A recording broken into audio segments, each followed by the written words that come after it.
नमस्कार, good evening of you. कैसे हैं? करती हूँ सभी बहुत अच्छे हो। स्वागत है आपके अपने चैनल सरकारी परीक्षा में। जल्दी जल्दी से जुड़ जाइए क्योंकि यहाँ पर हम करने वाले हैं अभी बहुत ही शानदार ऐसे क्वेश्चन जो लगातार आपके एसएससी के या फिर कहे बैंकिंग या रेलवे, इन सभी एग्जाम्स में लगातार रिपीटेशन में पूछे जाते हैं। तो यहाँ पे क्वेश्चंस के साथ साथ कुछ नए क्वेश्चंस होंगे और सभी क्वेश्चंस को हम यहाँ पर एक टेस्ट के फॉर्म में देंगे। अपना नोट और पेन हाथ में लेकर बैठिएगा और देखिएगा कि इस टेस्ट में आपने कितना स्कोर किया है। तो आप समझ लीजिए ये एक तरीके का आपका लाइव टेस्ट है जहाँ पर आपने कितनी तैयारी की है इसको आप सामने ही परख सकते हैं। तो जल्दी जल्दी से सेशन को सभी शेयर कर दीजिए और क्लास में जुड़ जाइए और बताइए कि कैसे हैं आप लोग। चलिए, तो कल एक टेस्ट मैंने आपको करा दिया था, आज एक नया टेस्ट देखेंगे और इसमें बहुत सारे इंपॉर्टेंट सवालों को देखेंगे। तो शुरू करते हैं आज के सेशन को आज के पहले सवाल से। फर्स्ट क्वेश्चन है कि भारत में अंडमान निकोबार तथा लक्षद्वीप सहित मुख्य भूमि के समुद्र तट के कुल लंबाई कितनी है। ठीक है, यहाँ पे सीधा सीधा सवाल ये पूछा गया है कि पूरे तटीय सीमा जो है ये भारत की कितनी है, कितने किलोमीटर की सीमा बनाता है। आपके ऑप्शन है 8514 किलोमीटर या फिर 7818 किलोमीटर, 7516 किलोमीटर या फिर आपका 8123 किलोमीटर। तो यहाँ पे जो पूछा गया है Priyanka, very very good evening बच्चे। यहाँ पे जो पूछा गया है कि देखो आपको मालूम है अगर हम सिर्फ मुख्य भूमि की बात करें तो आप देखेंगे कि गुजरात से लेकर पश्चिम बंगाल तक यहाँ पर टोटल कितने 9 ऐसे स्टेट हैं, 9 राज्य हैं जो कि सीमा साझा करते हैं किसके साथ, आपकी समुद्र के साथ। और वहीं पर आपको अरब सागर में छोटे छोटे आइलैंड्स मिलेंगे जिसे हम लक्षद्वीप कहते हैं। राइट, इधर लक्षद्वीप है और इधर आपको कुछ आइलैंड्स का ग्रुप मिलता है और इसे हम क्या कहते हैं, अंडमान एंड निकोबार। तो यहाँ पे कुल तटीय सीमा कितनी है, दो सवाल बनते हैं। एक सिर्फ ये मुख्य भूमि की पूछ ली जाए, यहाँ पर अगर ये पूछा जाए कि ये जो तटीय सीमा है ये कितनी है, इनको इंक्लूड ना किया जाए। अगर सिर्फ मैं इसकी पूछूं तो ये कितने किलोमीटर है, ये 6100 किलोमीटर है। सॉरी, ये कितनी है, 6100 किलोमीटर है। और जब इन दोनों को भी इंक्लूड कर दिया जाए, लक्षद्वीप और अंडमान निकोबार को, तो आप देखेंगे कुल सीमा कितनी आ जाएगी, कुल समुद्री सीमा कितनी होगी। तो आप सभी का आंसर सही आया है। गलत कर दिया, पहला सवाल ही गलत कर दिया। नहीं बच्चे, इट्स आपकी ये कितनी है, 7500 पॉइंट मतलब 7516.6 किलोमीटर है। ठीक है, कुल तटीय सीमा कितनी है, 7516.6 किलोमीटर, 7516.6 किलोमीटर है total coastal area of India. Coastal area of India कितना है आपका, 7516.6 किलोमीटर। अगर आपसे सिर्फ पूछा जाए कि भारत के तटीय राज्यों की सीमा कितनी है तब आपका 1600 किलोमीटर हो जाएगा। अब सवाल ये आता है कि भारत के कितने ऐसे राज्य हैं जो तटीय सीमा बनाते हैं। तो यहाँ पर ये बनाएगा आपका, इसमें गुजरात आ जाएगा, गुजरात सीमा साझा करता है। यहाँ पे आओगे तो आपको महाराष्ट्र मिलेगा, महाराष्ट्र मिलेगा, यहाँ पे गोवा हो जाएगा, इधर कर्नाटका, देन आपका केरला। ठीक है, सवाल पूछा जाता है कि पश्चिम की तरफ से कितने ऐसे राज्य हैं जो समुद्री सीमा बनाते हैं। तो 5 ऐसे स्टेट हैं, गुजरात, महाराष्ट्र, गोवा, कर्नाटक और केरला। यहीं पर अगर आप पूर्व में देखोगे तो पूर्व में पश्चिम बंगाल है, फिर आपका उड़ीसा राज्य है, आंध्र प्रदेश है और उसके बाद आपका तमिलनाडु। तो अगर आप पूर्व की तरफ देखोगे तो पूर्व की तरफ 4 ऐसे स्टेट हैं जो कि कोस्टल सीमा साझा करते हैं, है ना। ठीक है, तो ये याद रखिएगा, यहाँ पर कंफ्यूजन होता ही होता है और इसको लेकर जो है क्लियर रहिएगा। ठीक है, क्लास को जल्दी से शेयर कर दो जिससे कि बाकी सभी भी कनेक्ट कर ले। याद रखिएगा टोटल कितने राज्यों के साथ, 9 राज्यों की बात हो रही है, सिर्फ 9 स्टेट। इसमें लक्षद्वीप और अंडमान को नहीं किया गया है। लक्षद्वीप और अंडमान हमारे यूनियन टेरिटरी हैं। अब आप मुझे कमेंट करके बता सकते हो कि भारत के कौन कौन सी यूनियन टेरिटरी जो हैं ये समुद्र के साथ सीमा साझा करते हैं। बताइए, सोच के बताइए, सोचो, जल्दी से सोचो, कौन कौन सी केंद्र शासित प्रदेश हैं जो समुद्र के साथ सीमा साझा करते हैं। दो तो आपको यहीं दिख गए हैं, एक है लक्षद्वीप, एक है अंडमान। इसके अलावा कौन कौन से हैं? इसके अलावा कौन कौन से हैं? इसके अलावा है दमनदीप और आपका पुदुचेरी। ठीक है, तो 4 आपके केंद्र शासित प्रदेश हैं जो समुद्र के साथ सीमा साझा करते हैं, दमनदीप और आपका पुदुचेरी और साथ ही के साथ लक्षद्वीप और अंडमान। ठीक है, 4 यूनियन टेरिटरी भी याद रखिएगा। स्टेट भी याद पूछ सकता है, यूनियन टेरिटरी भी पूछ सकता है, सीमा कितनी है कुछ भी पूछ सकता है। ठीक, चलिए अगला सवाल देखते हैं। बिहार केसरी के नाम से किसे जाना जाता है? राजेंद्र प्रसाद को, श्री कृष्ण सिन्हा को, कर्पूरी ठाकुर को, लाला लाजपत राय को। बिहार केसरी बताओ, बिहार केसरी किसे कहा जाता है? सेशन को शेयर कर दो, है ना। दमन एंड दीव, पुदुचेरी। ठीक है, पुदुचेरी के भी आपके 4 जिले हैं, ध्यान रखिएगा। ठीक, बताओ भाई बिहार केसरी के नाम से किसे जाना जाता है? बिहार केसरी के नाम से किसे जाना जाता है? बिहार केसरी कौन है? ये है आपके बिहार केसरी कहा जाता है कृष्ण सिन्हा को। ठीक है, अब आप कहोगे ये कौन है? ये बिहार के पहले मुख्यमंत्री रहे हैं। ठीक है, बिहार के पहले मुख्यमंत्री, बिहार के पहले मुख्यमंत्री कब बनाए गए? 1946 से लेकर 1961 तक का इनका कार्यकाल रहा है। इनको ही बिहार का क्या कहा जाता है? केसरी कहा जाता है। ठीक है, आप देखेंगे कि द्वितीय विश्व युद्ध के समय इन्होंने बहुत बड़ा योगदान दिया है स्वतंत्रता संग्राम में। इनको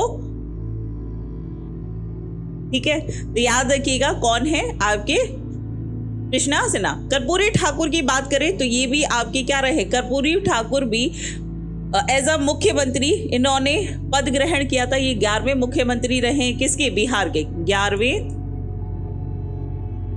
मुख्यमंत्री रहे हैं कर्पूरी ठाकुर। कहाँ के? बिहार के। ठीक है, बिहार के। आप सभी जानते हैं कि 2024 में 5 लोगों को, ठीक है, वैसे तो परंपरा थी कि 3 लोगों को ही भारत का सर्वोच्च नागरिक सम्मान भारत रत्न दिया जाएगा, लेकिन ये परंपरा चली आ रही थी 1954 से लेकर अब तक, उसको बदल दिया है ना केंद्र सरकार ने। और इस बार 5 लोगों का नाम जो है अनाउंस किया गया भारत रत्न, जिसमें आप देखेंगे कर्पूरी ठाकुर जो है इनको भी क्या दिया गया है? भारत रत्न से सम्मानित किया गया है। ठीक है, भारत रत्न से सम्मानित किया गया है, तो इनको ध्यान रखिएगा। इसके अलावा 4 कौन लोग हैं? तो कर्पूरी ठाकुर हो गए, इसके अलावा पीवी नरसिम्हा राव हो गए, स्वामीनाथन हो गए, चौधरी चरण सिंह हो गए और लाल कृष्ण अडवाणी। इन 5 लोगों का नाम याद रखिएगा, कहीं से भी सवाल पूछ सकता है। अब बात करें राजेंद्र प्रसाद। राजेंद्र प्रसाद का भी संबंध किससे है? बिहार से है। ठीक है, राजेंद्र प्रसाद जो है देश के पहले राष्ट्रपति रहे हैं। वहीं बात करें लाला लाजपत राय जी की, तो ये क्या है? इनको पंजाब केसरी का नाम दिया गया है। पंजाब केसरी के नाम से किसे जाना जाता है? आपके लाला लाजपत राय को। वहीं बिहार केसरी की बात होती है तो ये कौन हो जाते हैं? आपके कृष्ण राव। क्लियर है यहाँ पर? ओके, हाँ जी बिल्कुल। अगला सवाल देखते हैं। भारतीय संविधान का निम्नलिखित में से कौन सा उपबंध कनाडा के संविधान से लिया गया है? न्यायपालिका की स्वतंत्रता, गणराज्य की संकल्पना या फिर उच्चतम न्यायालय का परामर्शदायी क्षेत्राधिकार या समवर्ती सूची की संकल्पना। बताओ भाई इसका आंसर क्या हो जाएगा? सेशन को शेयर कर दो, कहाँ है बाकी सब? कल तो कह रहे थे मैम आपने बताया नहीं, आज क्लास शेयर भी कर दी है। कहाँ हैं सभी? जल्दी जल्दी से जो है सेशन को शेयर करके सभी को बता दीजिए कि क्लास शुरू। बताइए भाई यहाँ पर आंसर क्या हो जाएगा? फटाफट से आंसर करेंगे, सभी का आंसर क्या हो जाएगा? देखो, न्यायपालिका की स्वतंत्रता, न्यायपालिका की स्वतंत्रता का प्रावधान किसमें किया है? कहाँ से लिया है? हमारे संविधान पूरी दुनिया के संविधान में सबसे बड़ा संविधान लिखित संविधान है, हैंड रिटन है, और इसको हाथों से लिखने का श्रेय किसको जाता है? प्रेम बिहारी नारायण जी को जाता है। उनका संबंध भी बिहार से होता है। ठीक है, तो न्यायपालिका की स्वतंत्रता, मौलिक अधिकार हो गए, ये सब हमने किससे लिया है? ये हमने यूएसए से लिया है। वहीं गणराज्य की बात करें तो समानता, स्वतंत्रता, गणराज्य ये सब हमने किससे ग्रहण किया है? फ्रांस से। ठीक है, किस देश से लिया है? फ्रांस से। समवर्ती सूची की बात करें तो ये किससे लिया गया है? कॉन्करेंट लिस्ट की बात करें तो ये ऑस्ट्रेलिया से ग्रहण किया गया है। ये किससे? ऑस्ट्रेलिया से लिया है। बचा क्या? आपका उच्चतम न्यायालय का परामर्शदायी क्षेत्राधिकार। तो यहाँ पर आंसर क्या हो जाएगा? आपका सी ऑप्शन जो है ये हमने किससे लिया है? यहाँ पर कनाडा से। ठीक है, कनाडा से लिया है। ओके, नेक्स्ट क्वेश्चन देखते हैं। नेक्स्ट क्वेश्चन है कि भारत का पहला 24/7 सौर ऊर्जा संचालित गांव मोडेरा किस राज्य में स्थित है? राजस्थान में, गुजरात में, मध्य प्रदेश में और हिमाचल प्रदेश में। ये करंट का बहुत महत्वपूर्ण सवाल है और मैंने आपको कई बार कराया है, तो जल्दी से बता दो कि इसका आंसर क्या हो जाए। कि भारत में पूरे टाइम 24 घंटे 7 दिन, ठीक है, 24/7 का मतलब क्या है? हर दिन 24 घंटे, हर सप्ताह के 7 दिन 24 घंटे जो है पहला ऐसा गांव है जो कि पूरी तरीके से सोलर एनर्जी, सौर ऊर्जा पर आधारित है। एक नेचुरल एनर्जी जो है, जो क्लीन एनर्जी है, सूर्य से आने वाली ऊर्जा से जो है उसको ऊर्जा प्राप्त होती है, बिजली प्राप्त होती है। ऐसा कौन सा गांव है? ऐसा कौन सा गांव है? वो है मोडेरा। और ये कहाँ पर स्थित है? ये है आपके गुजरात में। ठीक है, ये कहाँ है? यस, एग्जैक्टली गुजरात में। अगला सवाल देखते हैं। कर्क रेखा 23.5 डिग्री नॉर्थ भारत के किस राज्य से होकर गुजरती है? ठीक है, आपके ऑप्शन कहां से होकर गुजरती है? पंजाब, महाराष्ट्र, छत्तीसगढ़ या फिर केरल? देखो, पृथ्वी ये है हमारी पृथ्वी, इससे नहीं बनाएंगे, इस तरीके से बनाते हैं। ठीक है,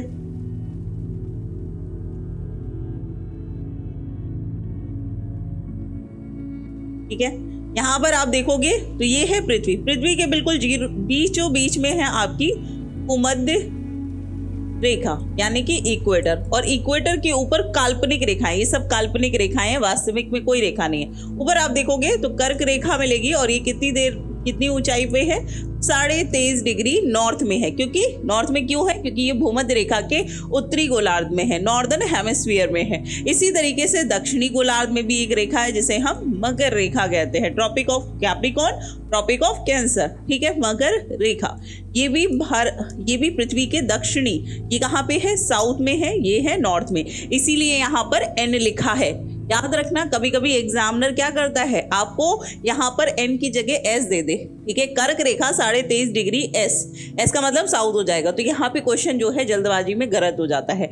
याद रखना, कर्क रेखा मध्य रेखा के उत्तर में है, ये इसलिए ये उत्तरी गोलार्ध में यहाँ पर होगा। ठीक है, तो मकर रेखा जो है ये भी 23.5 डिग्री साउथ में स्थित है। ठीक, अब यहाँ पे पूछा है कि भारत का कौन सा राज्य जो है यहाँ पर इस रेखा पर स्थित है? ये है हमारा भारत। ठीक है, यहाँ पर आप देखोगे तो ये है भारत। भारत के कुल 8 राज्य, 8 ऐसे राज्य हैं जो कर्क रेखा सर होकर गुजरते हैं। यहाँ पर इस रेखा में इतनी क्षेत्रफल में कितने हैं आपके? 8 राज्य हैं। कौन कौन से राज्य हैं? तो हम क्या करेंगे, हम कदमों को यहाँ पर काउंट करेंगे। हम चलेंगे वेस्ट टू ईस्ट। ये मेरा वेस्ट टू ईस्ट है, आपको किस तरीके से दिख रहा है देख लीजिए। देखो, यहाँ पे हमने इस कर्क रेखा को जो है खींच लिया है और यहाँ पे वेस्ट साइड से लेकर हम नॉर्थ साइड की तरफ चलेंगे। ओके, एक एक सारे स्टेट को कवर करेंगे। सबसे पहला राज्य आएगा यहाँ पर आपका कौन सा? यहाँ पर आपको मिलेगा गुजरात। कौन सा राज्य है? पहला है गुजरात।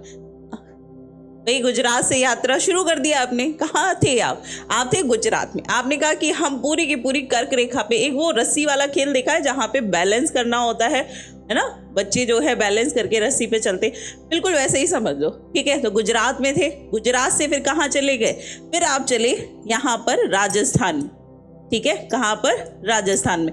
अब एक बात बताओ कि रस्सी पे आप पहली बार चढ़ रहे हो तो बैलेंस करोगे तो छोटे छोटे कदम तो रखोगे, क्योंकि आपको अंदाजा नहीं है, तो छोटा कदम रखोगे। तो आप देखेंगे कि सबसे कम कर्क रेखा जो है ये किस राज्य से गुजरेगी? किस राज्य से गुजरेगी?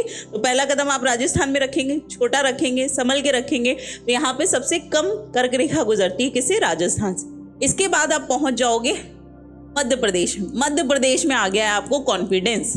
ठीक है, मध्य प्रदेश में आ गया कॉन्फिडेंस की। अब तो हम छलांग लगा लेंगे, पहला कदम तो रख ही लिया है। तो सबसे अधिक जो सीमा कर्क रेखा जो है ये किस राज्य से होकर गुजरती है? मध्य प्रदेश। अब आप जानते हो कि मध्य प्रदेश से ही अलग होकर एक नया राज्य बना है छत्तीसगढ़, जो उसके बराबर में ही है। तो यहाँ पर आप देखेंगे तो आपको छत्तीसगढ़ भी मिल जाएगा। इसके बाद आगे जाओगे तो यहाँ पर एक राज्य मिलेगा आपको झारखंड, फिर आपको मिलेगा पश्चिम बंगाल, ठीक है, पश्चिम बंगाल। फिर आते हैं 2 नॉर्थ ईस्ट के, ठीक है। अब 2 अलग दोस्त मिलेंगे आपको। यहाँ तक आपके कितने हैं, यहाँ तक आपके 6 दोस्त शामिल थे, सब मिल गए। अब 2 दोस्त बचे हैं जो कि पूर्वोत्तर की पहाड़ियों में बैठे हैं। तो यहाँ पर आपको याद रखना है, एक है त्रिपुरा और दूसरा है Mizoram.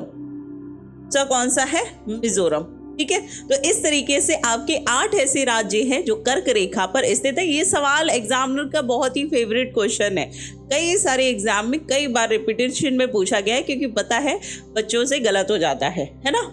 Anamika very very good morning, very very good evening, good morning नहीं, ठीक है। यहाँ पे ये ध्यान रखिएगा। अब यहाँ पे इनमें से कौन सा ऐसा राज्य दिख रहा है जो कर्क रेखा से होकर गुजरता है, इस चीज को विशेष रूप से ध्यान रखिएगा। कर्क रेखा भूमध्य रेखा के उत्तरी गोलार्ध में है, ठीक है। यहाँ पे छत्तीसगढ़ आंसर सही हो जाएगा, ना ही पंजाब, ना महाराष्ट्र, ना केरल, कोई भी इस पर स्थित नहीं है, ठीक है, कोई भी नहीं है। और ये सबसे बेस्ट तरीका है कि अगर आप अभी घर पे हैं और आपके पास मैप है तो तुरंत उसको खोल लीजिए, और यहाँ पर जो भी मैप आप देख रहे हैं उसमें गुजरात से लेकर मिजोरम तक एक लाइन खींचो। हालांकि अगर आपके पास मैप ब्लैंक है तो उसमें नहीं होगी, लेकिन ऐसा मैप उठाइए जिसमें स्टेट्स को ड्रॉ किया है, राज्य बने हुए हैं, तो उसमें अगर आप ड्रॉ करोगे तो आपको जो है बहुत अच्छी तरीके की इमेज जो है आपके दिमाग में छप जाएगी, कभी गलत नहीं करोगे।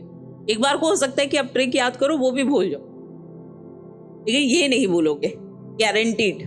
चलिए अगला है बर्ली चित्रकला। भारत के किस राज्य का लोक चित्रकला है, ठीक है, मणिपुर, मिजोरम और कर्नाटक, इसके अलावा महाराष्ट्र। बताइए भाई, बर्ली चित्रकला किस राज्य की चित्रकला है, बर्ली चित्रकला। अच्छा, एक अभी याद आया चित्रकला से, एक करंट का ही क्वेश्चन। अभी हमारे प्रधानमंत्री जी ब्रिक्स की यात्रा पे गए थे, ठीक है, और ब्रिक्स में हमारे यहाँ परंपरा है कि खाली हाथ नहीं जाते हैं। हालांकि ये सभी देशों क्या होता है, एक गेस्चर होता है कि अगर आप किसी से मिलने जा रहे हो तो खाली हाथ नहीं जाते, कुछ ना कुछ लेके जाते हैं। तो पीएम मोदी भी यहाँ से कुछ लेकर गए। क्या लेके गए थे, एक पेंटिंग लेके गए थे। उस पेंटिंग का नाम क्या है जो कि पीएम मोदी ने रूस के राष्ट्रपति को दी, उस पेंटिंग का नाम क्या है और वो किस राज्य की है। चलो हिंट दे देती हूँ, झारखंड की है, झारखंड की पेंटिंग है। नाम क्या है उस पेंटिंग का, बताओ भाई अनामिका। हाँ जी बिल्कुल, बर्ली पेंटिंग जो है ये किस राज्य की है, तो ये महाराष्ट्र राज्य की पेंटिंग है, महाराष्ट्र की पेंटिंग है, ठीक है। इसी तरीके से एक पेंटिंग है पट्टचित्र, ठीक है, एक पेंटिंग है पट्टचित्र, ठीक है। इसके अलावा एक पेंटिंग है गोंड चित्रकला, मधुबनी चित्रकला, ठीक है। ये सभी क्या है, पेंटिंग है। इसके अलावा पिथौरा, बताओ भाई, ये कुछ इंपॉर्टेंट पेंटिंग है, बताइए कौन सी किस राज्य की है। तो पट्टचित्र कहाँ की है, ओडिशा की है, ठीक है। गोंड की बात करें तो ये मध्य प्रदेश में, मधुबनी आप सभी जानते हैं बिहार की पेंटिंग है। पिथौरा की बात करें तो पिथौरा कहाँ है, आपका गुजरात में, ठीक है। तो ये कुछ इंपॉर्टेंट पेंटिंग है। बताओ भाई कौन सी पेंटिंग है भाई, बताइए जल्दी से। बताया था मैंने, क्लास में चिल्ला चला के बताया था कि ये क्वेश्चन बहुत ही इंपॉर्टेंट है। सोहराई पेंटिंग है, एग्जैक्टली कौन सी है, सोहराई पेंटिंग। याद रखिएगा 2 पेंटिंग गई है, एक तो है सोहराई पेंटिंग और दूसरी है बर्ली पेंटिंग। कौन सी है, बर्ली पेंटिंग। एक सोहराई पेंटिंग दी गई है और दूसरी जो है किर्गिस्तान के जो राष्ट्रपति थे उनको बर्ली पेंटिंग जो है पीएम मोदी के द्वारा गिफ्ट की गई है।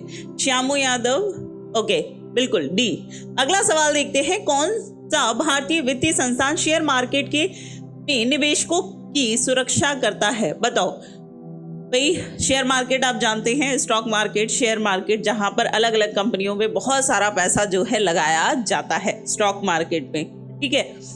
तो यहाँ पर उसकी सुरक्षा कौन करता है? जो स्टॉक मार्केट में आप निवेशक के रूप में जो पैसा लगा रहे हैं उसको कौन ये सुनिश्चित करेगा कि आपका पैसा जो है सही तरीके से चल रहा है? ठीक है, वो अलग बात है कि मार्केट अप एंड डाउन हो रहा है उसको नहीं, लेकिन वो किसी गलत हाथों में नहीं जा रहा, कोई फर्जी कंपनी जो है उस पर आप पैसा नहीं लगा रहे हैं। इसको कौन देखता है? तो आपके ऑप्शन है बॉम्बे स्टॉक एक्सचेंज, भारतीय रिजर्व बैंक, भारतीय प्रतिभूति विनिमय बोर्ड या फिर नेशनल स्टॉक एक्सचेंज। बताइए। Yes, exactly. कौन करता है? तो सेबी करती है। SEBI, security exchange board of India. SEBI कौन करती है? सेबी। सेबी की स्थापना कब हुई? तो ये 12 अप्रैल 1988 में, 12 अप्रैल 1988 में इसकी स्थापना होती है। इसका मुख्यालय कहाँ है? हेडक्वार्टर इसका मुंबई में है। ठीक है, और इसकी जो हेड है ये कौन है? माधवीपुरी। सेबी की पहली महिला निदेशक कौन है? माधवीपुरी। ठीक है, माधवीपुरी बुच। अभी काफी ज्यादा चर्चा में थी बुच। क्यों थी? क्योंकि इन पर फ्रॉड के आरोप लगाए गए कि ये सेबी में अनलीगल तरीके से जो है स्टॉक मार्केट में पैसे इन्वेस्ट करते हैं। इनके साथ अडानी जी का भी नाम आया है, हालांकि अडानी जी पर अभी केस दर्ज किया गया है यूएस के द्वारा। खैर वो सब हमारे लिए अभी जरूरी नहीं, वो मैं आपको मॉर्निंग में करंट अफेयर की क्लास में पढ़ाऊंगी। तो यहाँ पर याद रखिएगा कौन होता है आपके स्टॉक मार्केट, आप निवेशक के रूप में जो पैसा लगा रहे हैं उसकी सुरक्षा करने का दायित्व किसका है? सेबी का होता है, security exchange board of India. इसके अंतर्गत 2 स्टॉक मार्केट आते हैं, एक है बॉम्बे स्टॉक मार्केट, ठीक है, एक है बॉम्बे स्टॉक मार्केट और दूसरा कौन सा है? National stock market. ठीक है, बॉम्बे स्टॉक मार्केट और national stock market. Bombay stock का मार्केट जो है ये पूरी एशिया का सबसे पुराना स्टॉक मार्केट है, जिसकी स्थापना कब की गई? 1875 में। ठीक है, 1875 में सबसे पहले स्टॉक मार्केट लाया गया। कौन सा था? बॉम्बे। एशिया का सबसे पुराना है। वहीं नेशनल स्टॉक मार्केट की बात करें तो ये 1992 में स्थापित किया गया था। ठीक है, 1992 में स्थापित किया गया था, तो इसको ध्यान रखिएगा। ठीक, चलिए आगे बढ़ते हैं। महात्मा गांधी ने किस वर्ष किसानों के समर्थन में गुजरात के खेड़ा जिले में एक सत्याग्रह जो है इसका आयोजन किया था? आपके ऑप्शन है 1916, 1920, 1919 और 1918। बताओ भाई। हाँ जी, चलिए बहुत बढ़िया। Mahesh ji fresh, good evening. चलो बताओ भाई यहाँ पर खेड़ा। ठीक है, खेड़ा आंदोलन महात्मा गांधी के द्वारा कब किया गया? खेड़ा आंदोलन जो है ये कब किया गया है?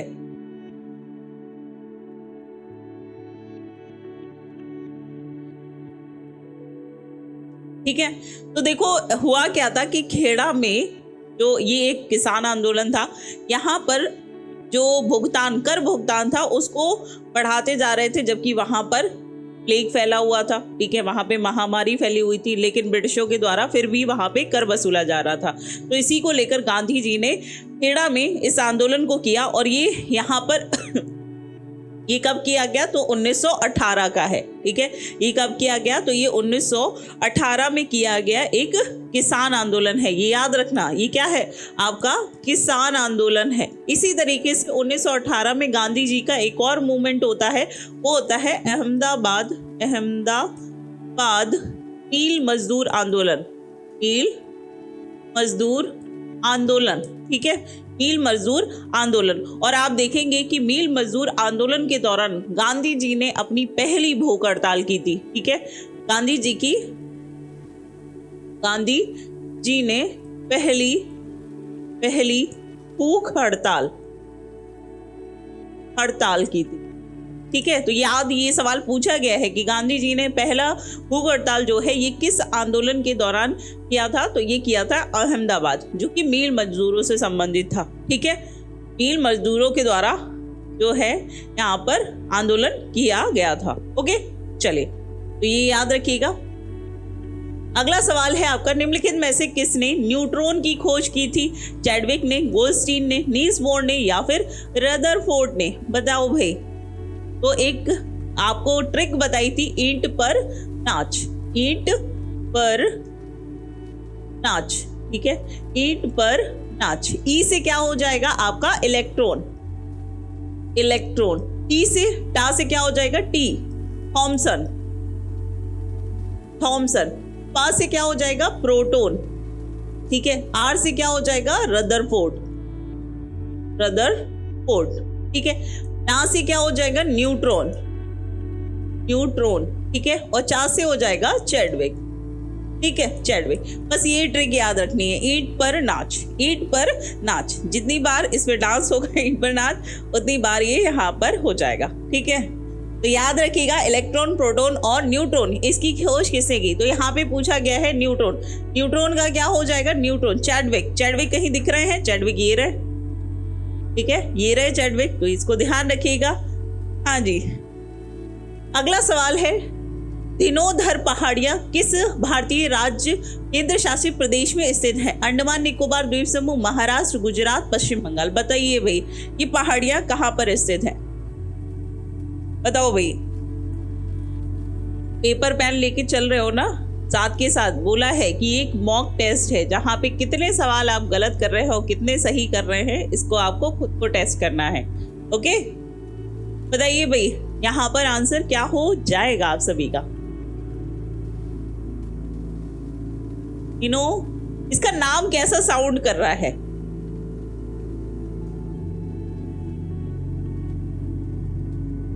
अंडमान निकोबार? नहीं, गलत।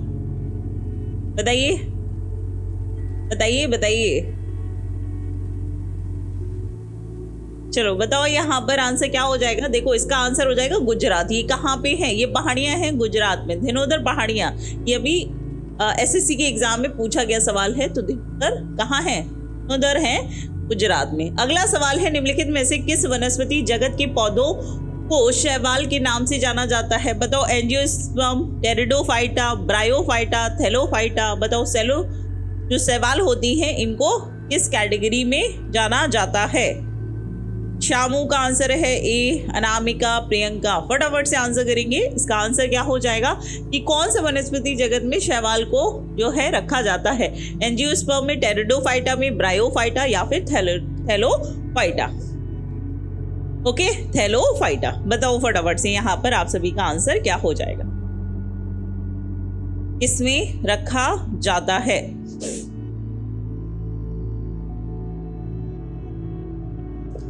चलिए फटाफट से आंसर करेंगे। तो ये किस में आएगा? शैवाल आएगी थैले में। शैवाल किस में जाएगी? थैले में। ठीक है, तो ये क्या है? थैलोफाइटा। शैवाल जो है सब्जियां, शाकाहारी, शाकाहारी ऐसे करके याद रख सकते हो। तो ये किस में जाएगा? थैले में। ठीक है, नो, ब्रायोफाइटा नहीं होगा, इट्स थैलोफाइटा।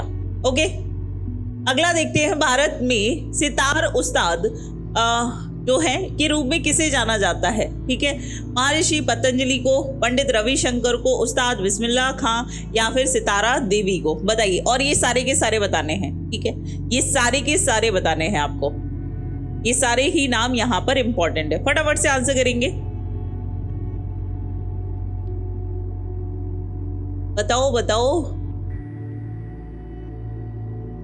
बताइए बताइए, जल्दी से बताइए, फटाफट से कमेंट करेंगे। Yes, D. ओके अनामिका, चलो जल्दी से बताओ, सितार वादक कौन है यहाँ पर? महर्षि पतंजलि, इनको योग के लिए जाना जाता है। ठीक है, किसके लिए? योग के लिए। बिस्मिल्लाह खां किससे संबंधित है? शहनाई वादक है। ठीक है, क्या बजाते हैं? शहनाई। सितारा देवी जो है ये एक प्रसिद्ध कथक डांसर है, कथक नर्तकी है। ठीक है, कथक नर्तकी है, नृत्य करती है। कौन? सितारा देवी। तो बचे कौन? आपके रविशंकर जी, जो कि प्रसिद्ध क्या है? सितार वादक हैं। ठीक है, कौन है? सितार वादक। बिल्कुल। चलिए अगला है, निम्नलिखित में से किन राज्यों तक कर्नाटक संगीत जो है सीमित है? बताओ, कर्नाटक संगीत जो है ये किन राज्यों तक फैला हुआ है? उत्तर प्रदेश, बिहार, पश्चिम बंगाल, हरियाणा, गुजरात, महाराष्ट्र, राजस्थान, हरियाणा, कर्नाटक, महाराष्ट्र, गुजरात, राजस्थान या फिर कर्नाटक, आंध्र प्रदेश, तमिल और केरला। बहुत ही इजी सा क्वेश्चन है, फटाफट से आंसर कर दीजिए। यहाँ पर आप सभी का आंसर क्या होगा? कर्नाटक संगीत। ऑप्शन बहुत ही शॉर्टेड है, अगर आप थोड़ा सा भी कॉन्सेप्ट पे जाओगे तो आप कर लोगे। बताइए भाई यहाँ पर क्या आंसर हो जाएगा इसका? अच्छा, एक काम करना, आप लोग जो आंसर कर रहे हो उसके सामने क्वेश्चन मेंशन करते चलो, क्योंकि आपके क्या हो रहा है, क्वेश्चन के जो आप रिप्लाई कर रहे हो ना उसको मेरे पास आने में थोड़ा समय लग रहा है, तो मुझे समझ नहीं आ रहा है ये प्रीवियस क्वेश्चन का आंसर दे रहे हो या अभी वाले क्वेश्चन का आंसर दे रहे हो। तो क्वेश्चन मेंशन करते हुए यहाँ पर हो जाए, ठीक है। लास्ट वाला हाँ ठीक है, लास्ट वाला जो है कर्नाटक, आंध्र प्रदेश, तमिलनाडु और केरल, ठीक है। ये दक्षिण भारत में ही पूरे के पूरे क्षेत्र में तमिलनाडु, कर्नाटक, केरल में क्या फैला है आपका कर्नाटक संगीत। यस एग्जैक्टली, बहुत सही श्यामू। अगला है भारतीय संविधान के किस अनुच्छेद में उल्लिखित किया गया है कि बाहरी आक्रमण और आंतरिक अशांति से राज्यों की रक्षा करना केंद्र सरकार का कर्तव्य है, ठीक है। केंद्र सरकार का कर्तव्य क्या है कि कोई भी बाहरी आक्रमण होता है या फिर आंतरिक अशांति होती है, ठीक है, तो आपको केंद्र सरकार ही उसको सुरक्षा करेगी। तो यहाँ पे ये पहली चीज तो ये कि ये किसके अंतर्गत किया जाएगा, है ना, किसके अंतर्गत ये राइट दिया गया है, ये किसके अंतर्गत आता है। तो आपके ऑप्शन है 353 के तहत, 356, 355 या 338।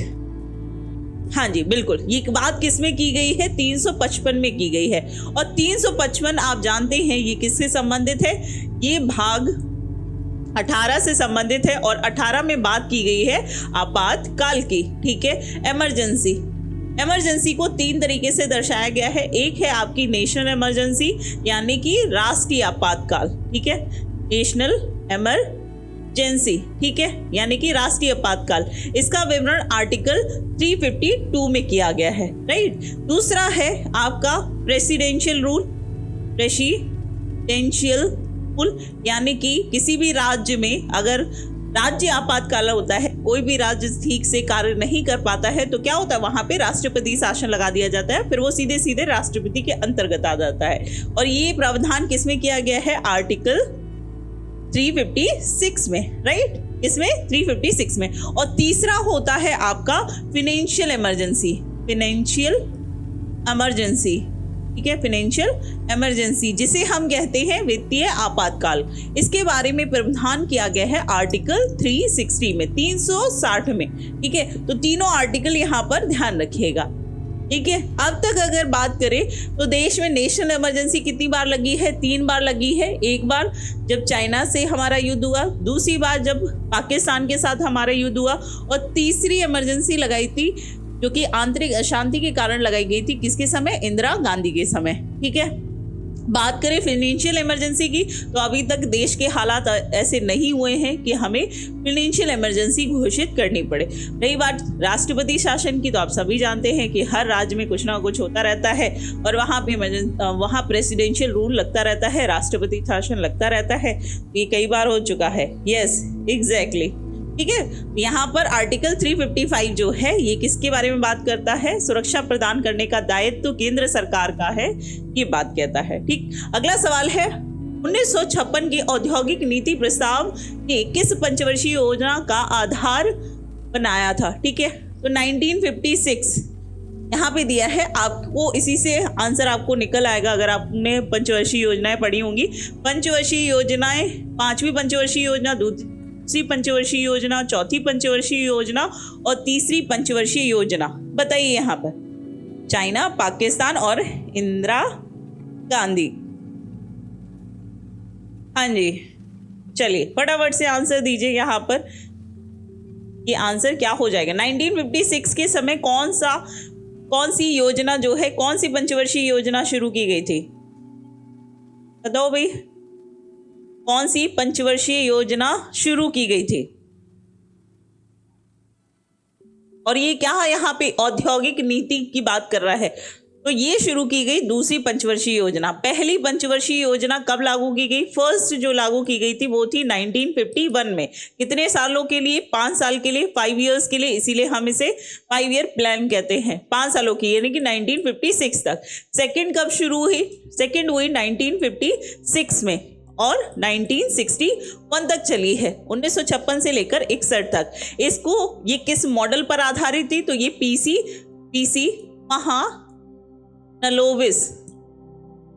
नलोविस मॉडल पर आधारित योजना थी। इसका उद्देश्य क्या था, औद्योगिकरण, यानी कि पहले में आप देखेंगे औद्योगिकरण, पहला जब देश आज़ाद हुआ तो उसके बाद जब पंचवर्षीय योजनाओं को बनाया जा रहा, तैयार किया जा रहा था, तो उसमें प्राथमिकता सबसे पहले किसे दी जाएगी कि लोगों को खाना मिल सके, है ना। तो कृषि को प्राथमिकता दी गई। दूसरा जो है, अब खाना मिल रहा है तो लोगों को रोजगार भी मिलना चाहिए, तो रोजगार के लिए क्या लगाने पड़ेंगे, हमें उद्योग लगाने पड़ेंगे।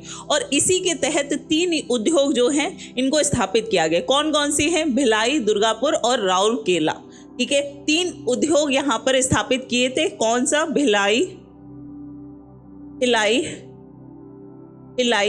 दुर्गापुर और राउरकेला, ठीक है। ये 3 प्लांट जो हैं ये किस पंचवर्षीय योजना के तहत लाए गए थे, तो ये दूसरी पंचवर्षीय योजना के तहत शुरू किए गए थे। ये योजना कब शुरू की गई, तो 1956 में। क्लियर है यहाँ पर, ओके, ठीक है। आगे बढ़े अगले सवाल पे। यस, लवलेश, नमस्ते बच्चे।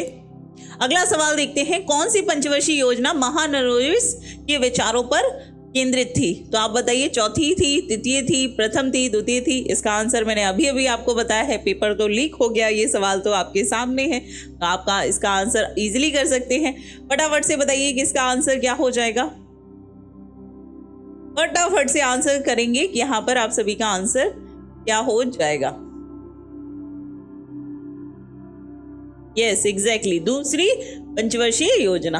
अगला सवाल है, भारत के योजना आयोग को किस वर्ष में नीति आयोग के द्वारा प्रस्तावित किया गया है। यानी कि जो हमारा 5 ईयर प्लान लाया जा रहा था योजना आयोग के तहत, इसको रिप्लेस करके अब हमारे जगह कौन काम कर रहा है, नीति आयोग कर रहा है। तो नीति आयोग को पूरे देश में कब लागू किया गया, 2016 में, 2015 में, 2018 में या फिर 2017 में। कमेंट करके बताइए। नीति आयोग, ठीक है। बात किसके बारे में कर रहे हैं, नीति आयोग। नीति की फुल फॉर्म क्या है, नीति की फुल फॉर्म क्या है, national institute of transforming India, right.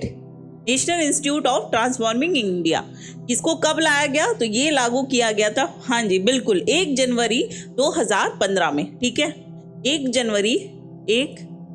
जनवरी 2015 में। और ये वो समय है जब आपकी आखिरी 12वीं पंचवर्षीय योजना 5 ईयर प्लान जो है ये इम्प्लीमेंट था।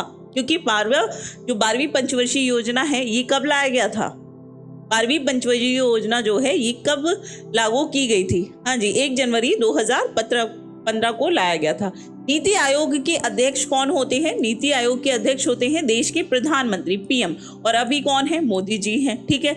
यहाँ पे उपाध्यक्ष की बात करें, इसका उपाध्यक्ष कौन है अभी, सुमन बेरी इसके उपाध्यक्ष हैं। और यहाँ पर इसके जो सीईओ हैं वो कौन है, बताओ, नीति आयोग के सीईओ कौन है। 1992 12वीं पंचवर्षीय योजना पूछ रही हूँ बच्चे।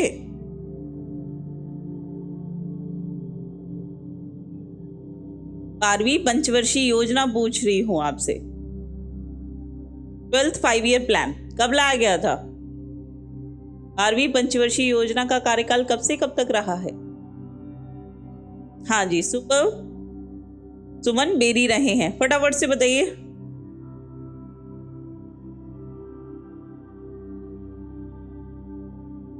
ठीक है, और यहाँ पे सीईओ कौन है, आर सुब्रमण्यम,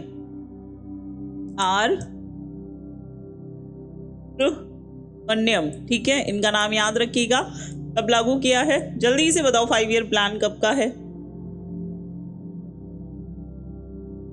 नहीं बच्चे 1992 से क्यों है, आप एक चीज देखो ना कि ये 2015 में लाया गया है नीति आयोग, और किसकी जगह लाया गया है, जो 5 ईयर प्लान से। तो यानी कि ये वो समय है जब आखिरी पंचवर्षीय योजना चल रही थी। तो इसका जो टाइम पीरियड है जो आप बता रहे हो वो कहीं से मैच नहीं कर रहा है। अनामिका बताओ यहाँ पर। यस एग्जैक्टली 2012 से लेकर 17 तक, 12 से लेकर 17 तक, और उसी बीच में नीति आयोग आ गया, और उसके बाद 5 ईयर प्लान है उसको चेंज कर दिया गया। ठीक है, अगला देखते हैं, भारतीय संसद में प्रत्यक्ष कर संहिता विधेयक डायरेक्ट टैक्स कोड बिल कब पेश किया गया? बताओ भाई, 2017, 2010 में, 2005 में, 2020 में या फिर 2015 में? अभी क्लियर हुआ है डाउट या फिर कुछ अभी भी मन में संशय है? तो सवाल करिए, पूछिए बिल से।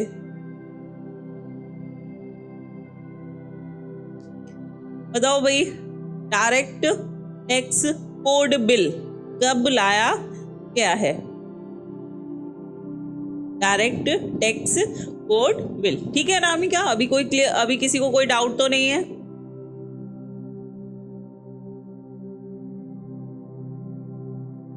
कब लाया गया? तो ये 2010 में लाया गया। अच्छा, टैक्स कितने तरीके के होते हैं? टैक्स दो प्रकार के होते हैं। एक है डायरेक्ट, जो सीधे सीधे आपसे लिया जाता है, कहते हैं कि दो टैक्स, और दूसरा होता है इनडायरेक्ट टैक्स।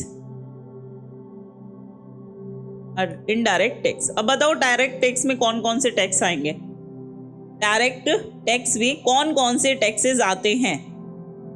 डायरेक्ट टैक्स बताइए कौन कौन से होते हैं? बताओ। डायरेक्ट टैक्स, संपत्ति का अधिकार, कैसा अधिकार है? आय का अधिकार। आय टैक्स जो होता है ये किस में आएगा?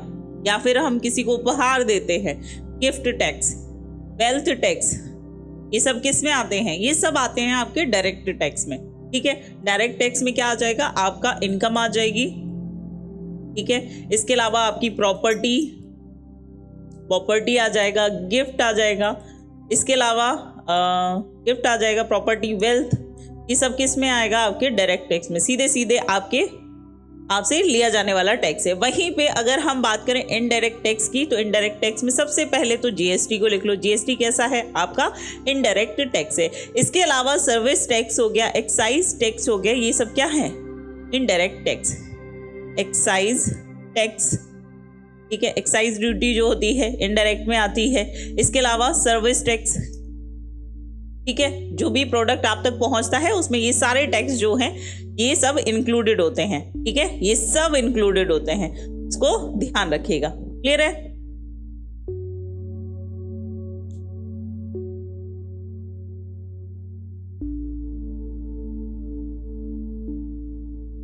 ओके, हाँ, तो इसको कब किया गया? 2010 में। अगला है, भारतीय स्वतंत्रता सेनानी को भारत का विस्मार्क भी कहा जाता है। किसे? सरदार वल्लभ भाई पटेल को, महात्मा गांधी को, लाल बहादुर शास्त्री को, या फिर जवाहरलाल नेहरू जी को? बताइए। भारत गिफ्ट खुशी देखो अनामिका की। यस, जीएसटी 1 जुलाई 2017 को पूरे देश में लागू किया गया था। तो सही बात है। चलिए बताइए, यहाँ पर भारतीय स्वतंत्रता सेनानी को भारत का विस्मार्क भी कहा जाता है। किसे कहा जाता है? भारत के पहले गृह मंत्री कौन थे? सरदार वल्लभ भाई पटेल। वल्लभ भाई पटेल को सरदार की उपाधि कब दी गई? बारदौली सत्याग्रह में, ठीक है? सत्याग्रह में दी गई, ठीक है?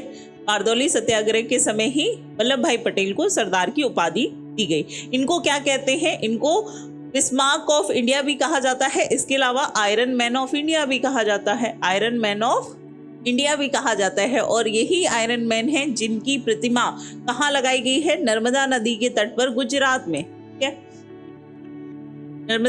नर्मदा नदी के पास गुजरात में स्टैच्यू ऑफ यूनिटी, ठीक है? एकता की प्रतिमा जो है ये कहाँ पे लगाई गई है? सरदार वल्लभ भाई पटेल की गुजरात में लगाई गई है, ठीक? आयरन मैन क्यों कहते हैं भाई? आप जानते हैं कि जब देश आजाद हुआ तो कई सारी रियासतों में विभाजित कर दिया था, है ना? पूरे टुकड़े टुकड़े करके गया था ब्रिटिश, लेकिन उसको एक माला में पिरोने का काम जो है ये किसने किया? सरदार वल्लभ भाई पटेल ने किया। इसीलिए हम उन्हें क्या कहते हैं? प्रियंका, ठीक है? ये कौन हो जाएंगे? सरदार वल्लभ भाई पटेल। अगला है, दक्षिण अमेरिका में रंग भेद को खत्म करने वाले नोबेल शांति पुरस्कार कौन है? नेल्सन मंडेला है, रविंद्रनाथ टैगोर है, महात्मा गांधी है, या अल्बर्ट जॉन लुटुली है? बताओ भाई।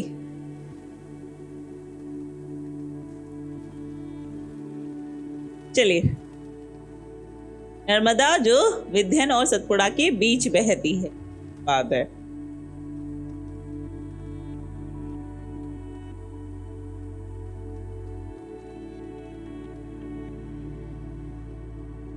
चलो, ऐसा लग रहा है जैसे पहले स्कूल में नहीं होता था, क्लास ले रही है मैम, सर क्लास ले रहे होते तो पीछे वाले जो बेंच के बच्चे होते पढ़ रहे हैं, फिर बाद उनका लंच भी चल रहा है, उनकी नींद भी हो रही है, उनकी मस्ती भी चल रही। चलिए, बिल्कुल सही। कौन है? Nelson Mandela. नेल्सन मंडेला जो है ये दक्षिण अफ्रीका के पहले अश्वेत, ठीक है, अश्वेत राष्ट्रपति चुने गए थे। ठीक है, बहुत लंबा संघर्ष रहा है, कई साल ये जेल में रहे, उसके बाद इनको राष्ट्रपति के रूप में चुना गया। इनको बाद में नोबेल शांति पुरस्कार और साथ ही के साथ इन्हें भारत रत्न से भी सम्मानित किया गया है। भारत रत्न से भी सम्मानित किया गया है। भारत रत्न से सम्मानित होने वाले वही गैर भारतीय लोग हैं। एक कौन है? एक तो है आपके नेल्सन मंडेला जी, और दूसरे कौन है?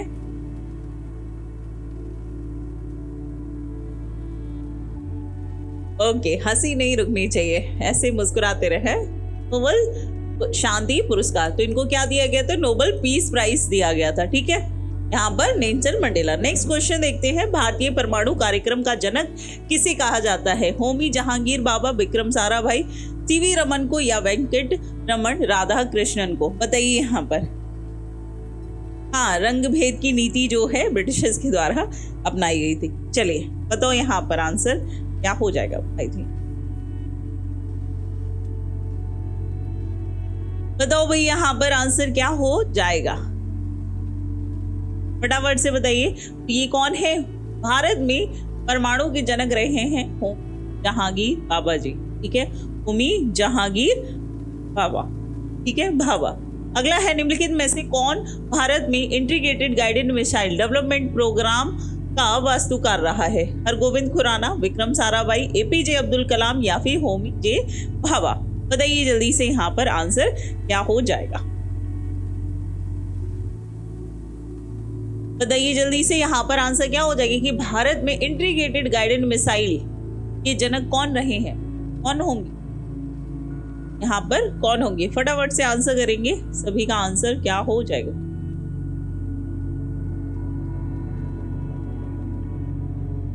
Yes, exactly. कौन होंगे? एपीजे अब्दुल कलाम जी। ठीक है, इसीलिए हम इन्हें क्या कहते हैं? Missile man of India. Missile man of India कहा जाता है। किसे?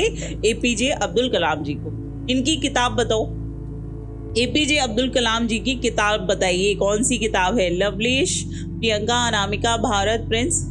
बताओ यहाँ पर इनकी बुक बताइए। एक तो मैं बता देती हूँ, एक तो है इग्नाइटेड माइंड। इग्नाइटेड माइंड एक किताब आप बता दीजिए। एपीजे अब्दुल कलाम की किताब बताइए। अब्दुल पाकिर जलालुद्दीन अब्दुल कलाम, चलो जल्दी से बताओ, उसी किताब बताइए।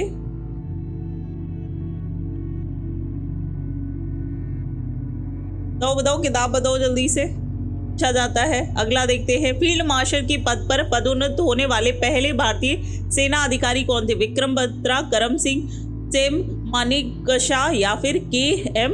करियप्पा? बताइए, भारतीय सेना के पहले अधिकारी के रूप में कौन नियुक्त हुए हैं? अग्नि की उड़ान, हाँ जी, विंग ऑफ फायर, अग्नि की उड़ान, बिल्कुल सही बात, अग्नि की उड़ान। चलिए अगला सवाल बताइए, फील्ड मार्शल के पद पर पदोन्नत होने वाले पहले भारतीय अधिकारी कौन थे? जल्दी से आंसर करिए, यहाँ पर कौन थे? ठीक है, कौन थे? तो ये थे आपके सैम मानेकशॉ, जो कि 1973 में इनको नियुक्त किया गया था। ठीक है, कब किए गए थे? तो 1973 में। विक्रम बत्रा की बात करें तो इनका कारगिल युद्ध के समय इनका जो योगदान था 1999 में, ठीक है, उसी समय विक्रम बत्रा जो है इनके शानदार इनके बलिदान के लिए इन्हें याद किया जाता है। ठीक है, इसके अलावा करियप्पा की बात करें तो ये भारतीय सेना के प्रमुख भी रहे हैं। ठीक है, भारतीय सेना के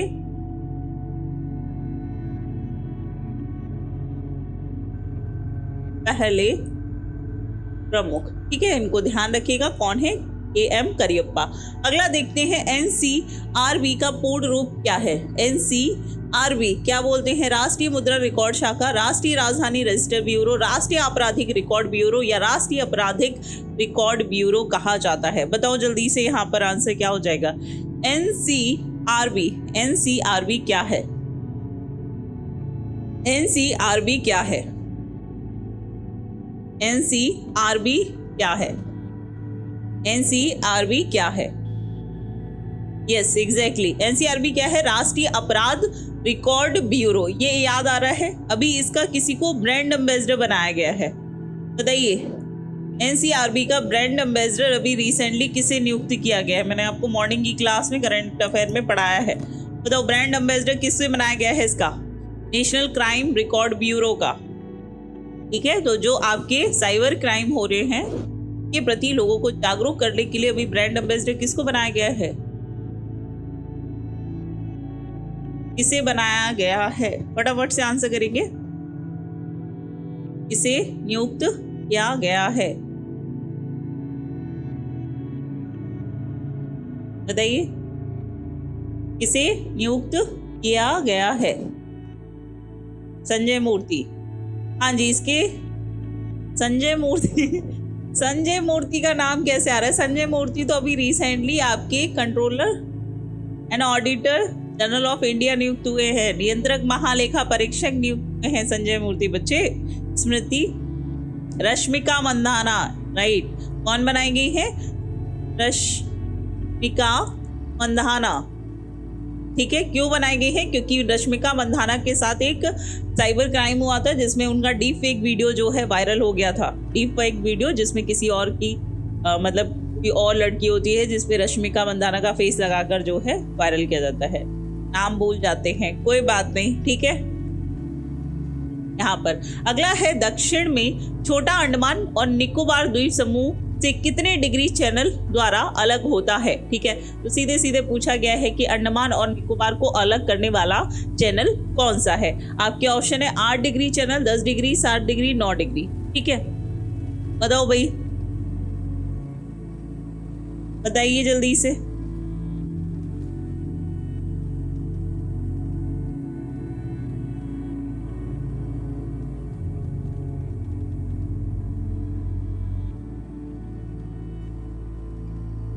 बताइए जल्दी से, यहाँ पर क्या हो जाएगा?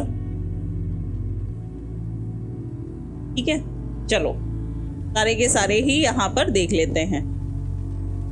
ओके, ठीक, देखो आप देखेंगे एक सवाल पूछा जाता है कि मिनिकॉय लक्षद्वीप का ही सबसे बड़ा द्वीप है। मिनिकॉय जो है लक्षद्वीप, जो कि भारत का एक केंद्र शासित प्रदेश है, इसका ही सबसे बड़ा द्वीप कौन सा है? मिनिकॉय है।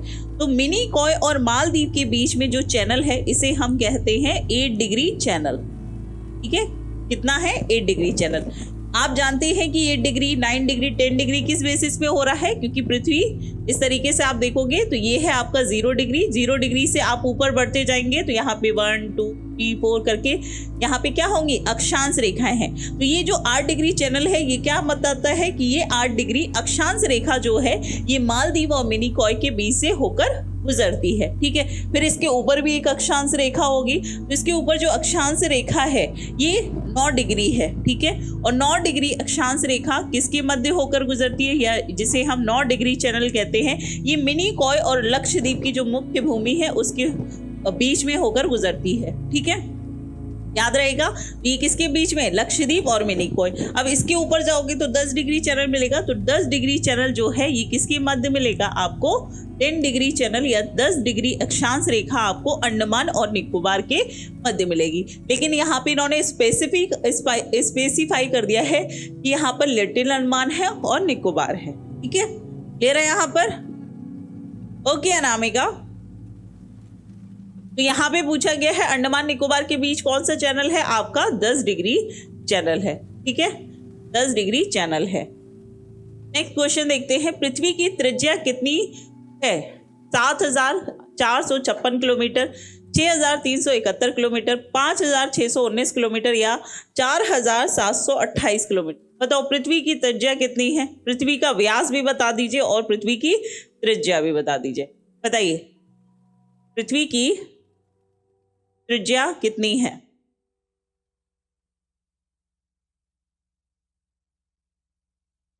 पृथ्वी की त्रिज्या कितनी है? जल्दी से बताइए।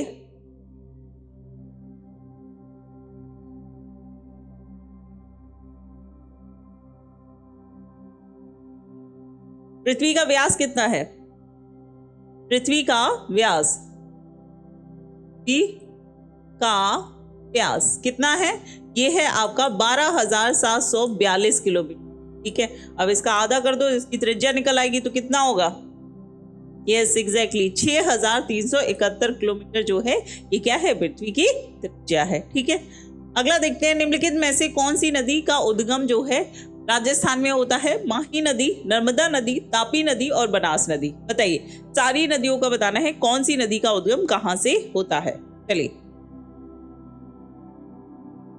यस बच्चे, हाँ फ्रेंड्स बिल्कुल, मैंने डिटेल में आपको सारे के सारे चैनल जो हैं बहुत अच्छे से समझाए थे। बताइए यहाँ पर सभी का आंसर क्या हो जाए, फटाफट से बताइए यहाँ पर सभी का आंसर क्या हो जाएगा। कौन सी नदी का उद्गम जो है राजस्थान में होता है? कौन सी नदी है? फटाफट से बताओ। यस 12,742 किलोमीटर जो है ये इसका बनास नदी। बिल्कुल, बनास नदी जो है ये कहाँ से निकलती है? अरावली पर्वत से।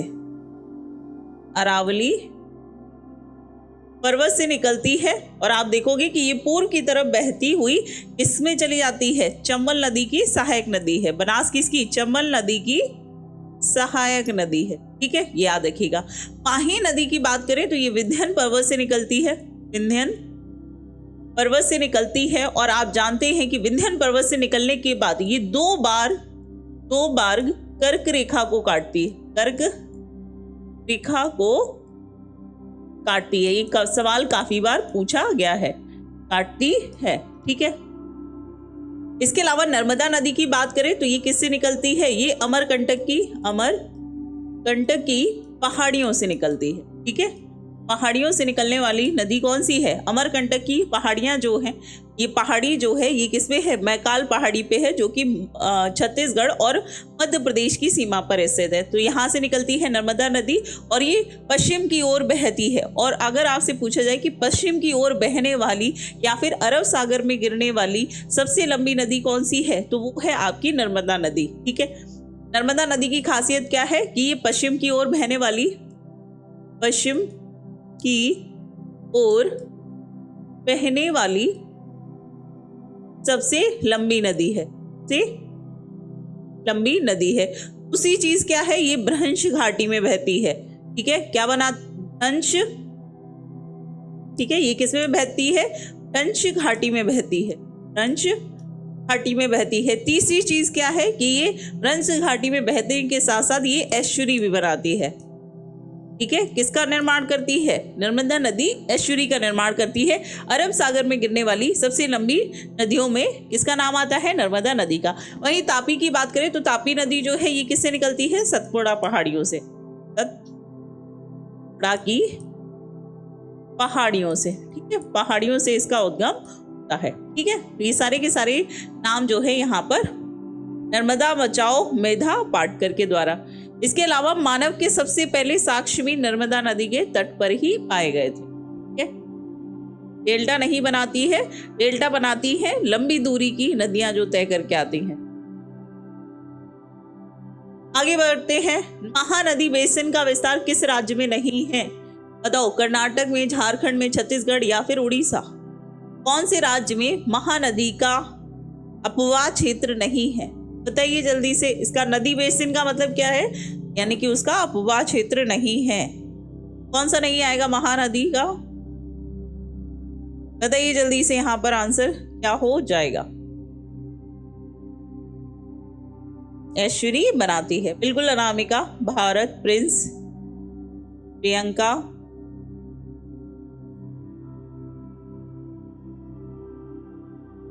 कर्नाटक में क्या काम महानदी का? बिल्कुल कर्नाटक में कोई काम नहीं है महानदी का, ये यहाँ नहीं है बल्कि झारखंड, छत्तीसगढ़ और उड़ीसा में। अगला है निम्नलिखित में से झील को श्रीनगर का आभूषण भी कहा जाता है। श्रीनगर ज्वेल्स के नाम से जाने जाने वाली झील कौन सी है? सोंगमो झील है, वेम्बनाड झील है, डल झील है या फिर लोकटक झील है। कौन सी झील किस राज्य में स्थित है, ये भी आपको आंसर करना है, फटाफट से बताओ। सबसे पहले बताइए कि सोंगमो झील जो है ये किस राज्य में स्थित है और इसकी क्या विशेषता है। एक एक करके सारी नदियों का, सारी झीलों का डिस्क्रिप्शन देना है। बताओ यहाँ पर आंसर क्या हो जाएगा।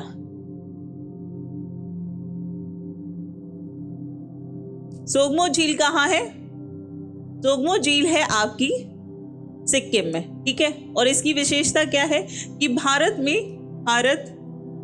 सबसे ऊंचाई पर स्थित, सबसे ऊंचाई पर स्थित झील है, ठीक है, स्थित झील है, ठीक है। भारत की सबसे ऊंचाई पर स्थित कौन सी झील है? सोंगमो झील है।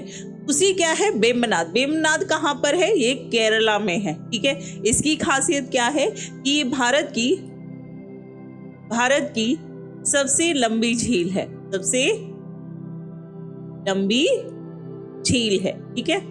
सबसे लंबी झील कौन सी है? वेम्बनाड। तीसरी है डल झील। डल झील को ही जम्मू कश्मीर का आभूषण कहा जाता है। इसकी विशेषता, ये कहाँ है? जम्मू एंड कश्मीर में। इसकी विशेषता क्या है? डल झील में तैरता हुआ पोस्ट ऑफिस मिलेगा, तैरता हुआ, दुनिया का एकमात्र तैरता हुआ पोस्ट ऑफिस कहाँ है? पोस्ट ऑफिस कहाँ है? आपके डल झील में। इसके अलावा SBI ने भी अपना पहला ATM इस झील में खोला है, वो भी तैरता हुआ ATM है, ठीक है।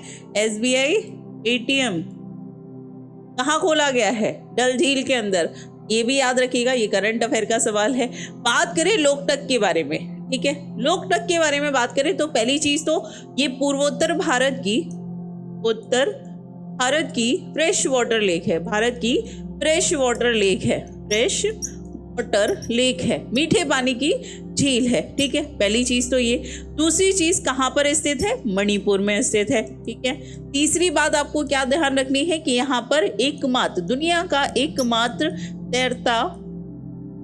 तैरता राष्ट्रीय उद्यान है, नेशनल पार्क है, और इसका नाम क्या है? केबुल लामजाओ, ठीक है। जो कि किसके लिए प्रसिद्ध है? संगाई हिरण के लिए। शंगाई हिरण जो है यहाँ पर बहुतायत में पाए जाते हैं, इसलिए शंगाई हिरण जो है मणिपुर का राजकीय पशु भी है, ठीक है। शंगाई हिरण, ठीक है। लोकटक झील, ये सारी की सारी झीलें जो है इंपॉर्टेंट है। झील हो गए, पहाड़ हो गए, दर्रे हो गए, ये ऐसे टॉपिक हैं सवाल आपकी ज्योग्राफी में पूछे जाते हैं, ठीक है। चलिए, क्लियर है यहाँ तक सभी को? आगे बढ़े, नेक्स्ट क्वेश्चन देखते हैं। कौन सा दर्रा कुल्लू घाटी को भारत के हिमाचल प्रदेश की लाहौल और स्पीति घाटियों से जोड़ता है, ठीक है। कौन सा ऐसा दर्रा है जो हिमाचल प्रदेश में लाहौल और स्पीति घाटियों को जोड़ने का काम करता है? बनिहाल, थमारसी दर्रा या फिर रोहतांग या फिर लिपुले? बताओ, सारे के सारे दर्रे बताने हैं, ये कहाँ पर स्थित है, ठीक है। देखो, पासेस की बात की और क्वेश्चन भी आ गया उससे। चलिए बताइए यहाँ पर सभी का आंसर क्या हो जाएगा।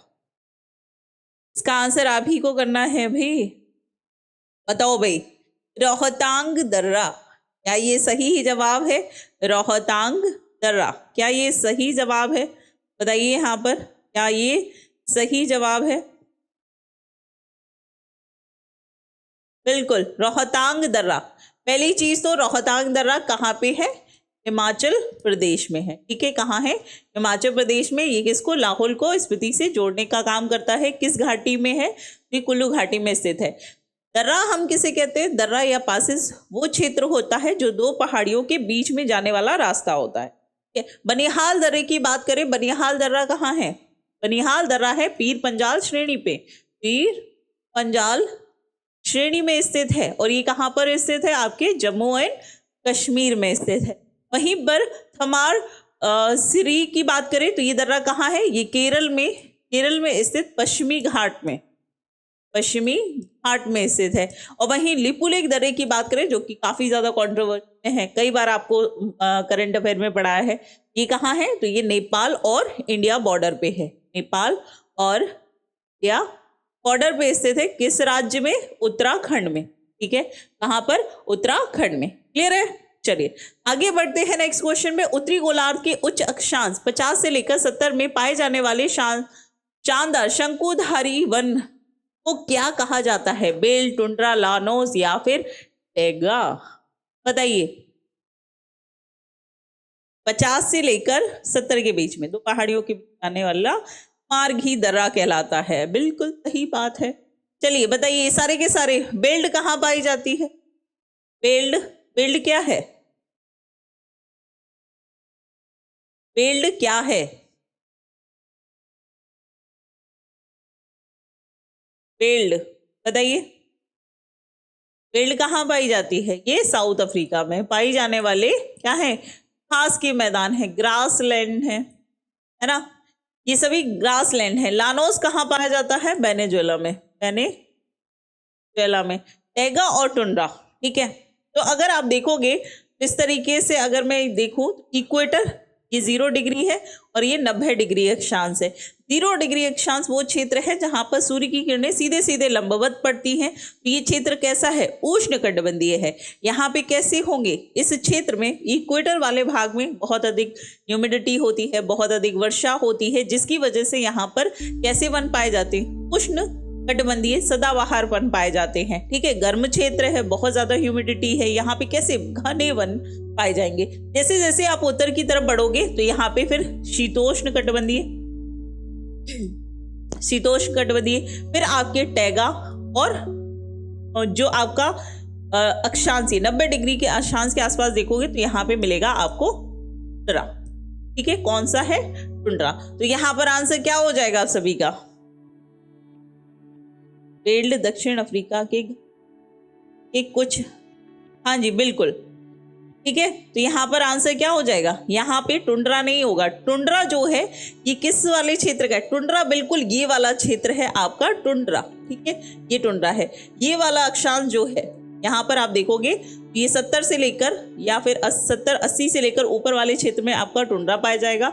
50 से लेकर 70 के बीच में जो है ये कौन सी मैदान पाए जाएंगे, टैगा घास के मैदान पाए जाते हैं। ठीक है, कैसे होते हैं, टैगा घास के मैदान, यहाँ में सबसे बड़ा शीतोष्ण मैदान। अगला है, भारत में ताड़, नारियल, केवड़ा, एगोर निम्नलिखित में से किन वन में सामान्यतः पाए जाने वाले वृक्ष हैं, मैंग्रोव वन, उष्णकटिबंधीय सदाबहार वन, उष्णकटिबंधीय पर्णपाती वन या फिर पर्वतीय वन। बताओ, ताड़, नारियल, केवड़ा, एंगोर ये कहाँ पर पाए जाने वाले वन है, बताइए जल्दी से, यहाँ पर आंसर क्या हो जाएगा।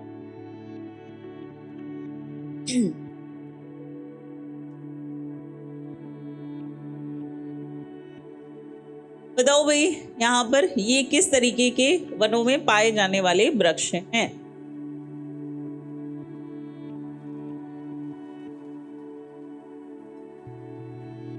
स्टेपीज जो है शीतोष्ण घाट के मैदान है, जहां ठंडे प्रदेश है वहां शीतोष्ण, जहां गर्म है वहां उष्ण,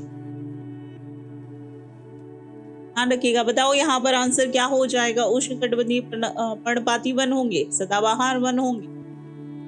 देखो, उष्णकटिबंधीय पर्णपाती वन मैंने आपको बताया है कर्क रेखा के उत्तर में भारत का जो क्षेत्र है वहां पर उष्णकटिबंधीय पर्णपाती वन बहुत आयत में पाए जाते हैं। ठीक है, कहाँ पाए जाएंगे, कर्क रेखा के उत्तर में, पहाड़ी क्षेत्र। सदाबहार वन कहाँ पाए जाएंगे, जितना भी इक्वेटोरियल रीजन के पास में जो भारत का क्षेत्र है, दक्षिण भारत का, ये वहां पे जैसे केरल हो गया, अंडमान निकोबार हो गए, यहाँ पे कैसे वन पाए जाएंगे, सदाबहार वन पाए जाएंगे। लेकिन यहाँ पे मैंग्रोव वन जो है, ठीक है, आपने देखा मैंग्रोव वन बहुत तटीय क्षेत्रों के आसपास का क्षेत्र होता है, ठीक है, जिसमें सुंदरी भी आ जाता है, ताड़ भी आ जाएगा, नारियल भी, केवड़ा और ये एंगार जो है, ये सब किस में आएंगे, शीत का मतलब ठंडा, उष्ण का मतलब गर्म। ठीक है, उष्ण पर्णपाती वन जो है ये उत्तर भारत में है, जबकि नारियल वगैरह जो है ये दक्षिण भारत में तटीय मैदानों पे होते हैं। यहाँ पर आंसर क्या होगा, मैंग्रोव वन हो। ठीक है। अब मैंग्रोव से ऐसे मत समझ लेना कि वो तो उस तरीके का क्षेत्र होता है, नहीं, यहाँ पर भी इसमें पैदावार होती है। ठीक। अगला है अंतरराष्ट्रीय बाघ दिवस कब मनाया जाता है, हर तारीख को, बताओ भाई। इंटरनेशनल टाइगर डे 5 जुलाई को, 30 जुलाई को, 29 जुलाई या फिर 4 जुलाई को। और साथ ही के साथ आपको बताना है कि अभी देश का 56वां टाइगर रिजर्व किस राज्य में और किसे घोषित किया गया है।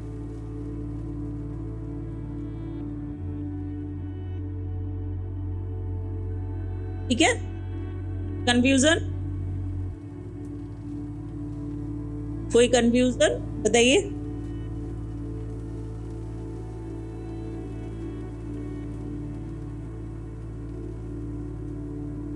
बताइए जल्दी से, यहाँ पर आंसर क्या हो जाएगा, बताओ भाई क्या हो जाएगा। 29 जुलाई, सभी का आंसर सही है। ठीक है, तो टाइगर अभी नया कौन सा है, गुरु घासीदास, गुरु घासीदास तमोर पिंगला टाइगर रिजर्व किस राज्य में है, छत्तीसगढ़ में। ठीक है, कहाँ है, छत्तीसगढ़ में स्थित है। ठीक है, छत्तीसगढ़ में स्थित है और इसको देश का 56वें वॉइस।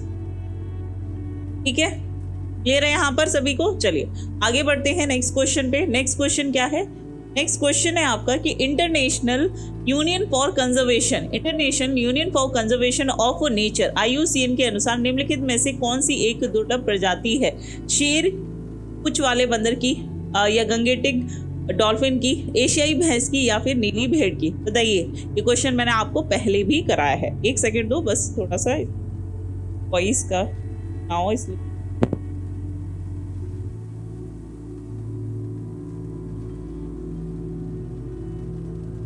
चलिए ठीक है, बताओ भाई जल्दी से। हाँ जी, घासीदास बहुत अच्छी अनामिका।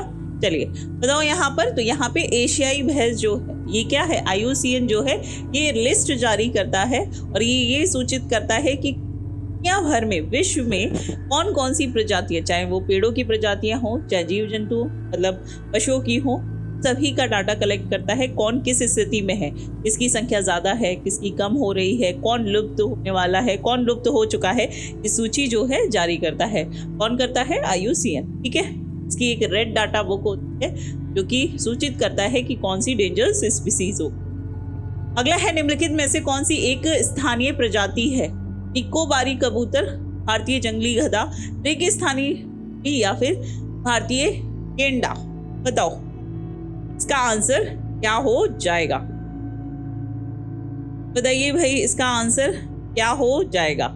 कौन सी स्थानीय प्रजाति है, इनमें से कौन सी स्थानीय प्रजाति है जो कि मूल रूप से यही की है, बताओ बताइए। देखो ये क्वेश्चन थोड़ा सा कंफ्यूज करेगा, लेकिन याद रखिएगा निकोबारी कबूतर। ठीक है, निकोबारी कबूतर। अगला है भारत के निम्नलिखित में से किस राज्य में लिंगराज मंदिर स्थित है, उड़ीसा में, कर्नाटक में, महाराष्ट्र में या फिर तमिलनाडु में। बताओ भाई किस राज्य में स्थित है आपके लिंगराज मंदिर, भारत के। फॉर क्यूट मैम, ओके बताओ यहाँ पर आंसर क्या हो जाएगा, किस राज्य में स्थित है लिंगराज मंदिर। देखो ये कहाँ पर है भाई, उड़ीसा में, है ना, सभी को पता है कहाँ है, उड़ीसा में। उड़ीसा में एक तो आपका जगन्नाथ मंदिर है। ठीक है, जगन्नाथ मंदिर स्थित है और जगन्नाथ मंदिर को क्या कहा जाता है, इसे व्हाइट पैगोडा के नाम से जाना जाता है।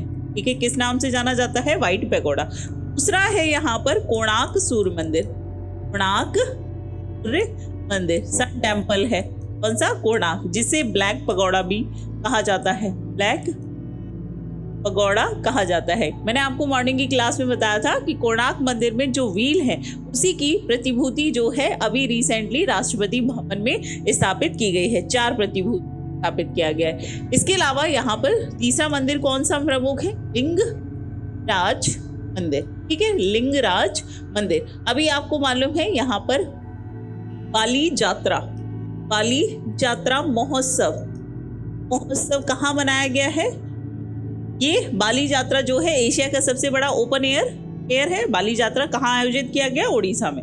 अगला है श्री मणि प्रसाद का संबंध किस प्रकार के संगीत शैली से है? क्या मिश्रित संगीत से, लोक संगीत से, कर्नाटक गायन संगीत से या फिर हिंदुस्तानी गायन संगीत से? बताइए।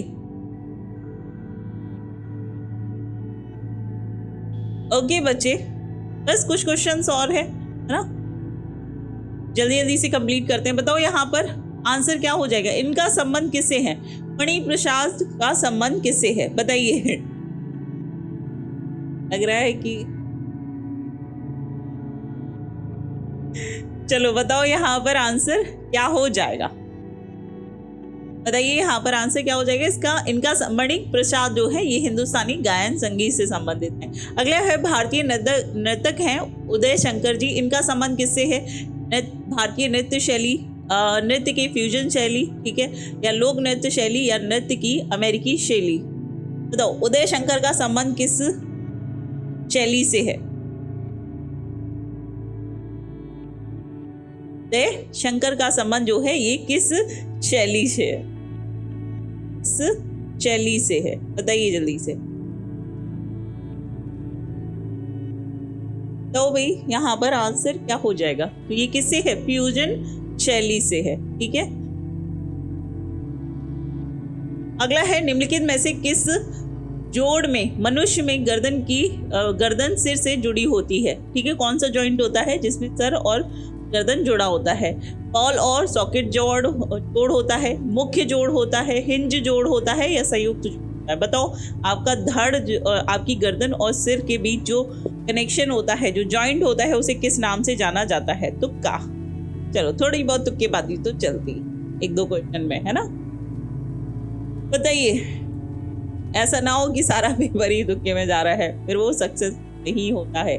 बताओ भाई यहाँ पर आंसर क्या हो जाएगा?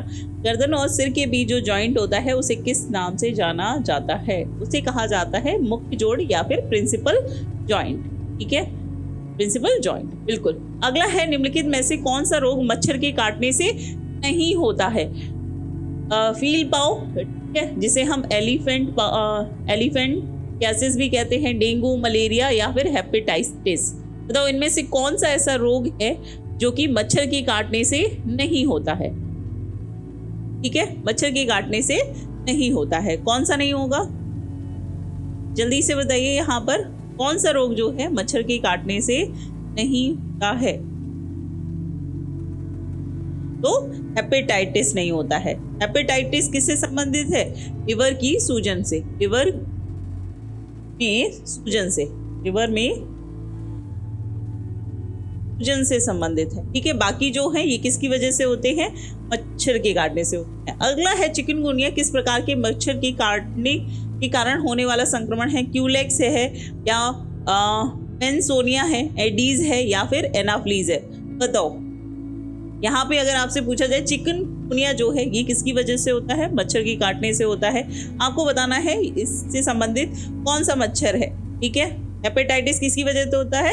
हेपेटाइटिस में लिवर में सूजन हो जाती है, ठीक है। तो यहाँ पे एडीज मच्छर होता है किसके लिए? चिकनगुनिया के लिए रिस्पॉन्सिबल। वहीं एनाफ्लीज मच्छर जो है ये किसके लिए रिस्पॉन्सिबल होता है? मलेरिया। मलेरिया किसकी वजह से होता है? एनाफ्लीज मच्छर की वजह से, ठीक है। इसकी वजह से बायोलॉजी नहीं आती, आ जाएगी, वो भी आ जाएगी, ठीक। अगला है निम्नलिखित में से कौन सा कोलाइड फॉर्म का एक उदाहरण है? स्पंज है, मक्खन है, चीज है, या फिर कुहासा है? बताइए इनमें से कौन सा एक जो है आपका किसका उदाहरण है? कोलाइड फॉर्म का उदाहरण है, कोलाइड फॉर्म का उदाहरण है। बताओ जल्दी से यहाँ पर, कोलाइड फॉर्म का उदाहरण है। इनमें से कौन सा एक कोलाइड फॉर्म का उदाहरण है? ठीक है, यहाँ पे स्पंज जो है ये कोलाइड फॉर्म का उदाहरण है, ठीक है। स्पंज जो है ये कोलाइड फॉर्म। किस भारतीय लेखक की पुस्तक है मानसरोवर? बताइए, गीता सहगल की, प्रेमचंद की, राम प्रसाद बिस्मिल की, या फिर यशपाल की? बताइए भाई यहाँ पर आंसर क्या हो जाएगा? किसकी किताब है? ठीक है, इनकी सेवा सदन है। इसके अलावा रंगभूमि, इसके अलावा निर्मला, ठीक है, निर्मला, इसके अलावा गवन, गवन और गोदान, गोदान, इनमें से एक भी किताब पता होगी तो आपको पता रहेगा कि यहाँ पर मानसरोवर किसकी किताब है, मानसरोवर किसकी किताब है, ये है जी प्रेमचंद की, इसकी है प्रेमचंद जी, ठीक है।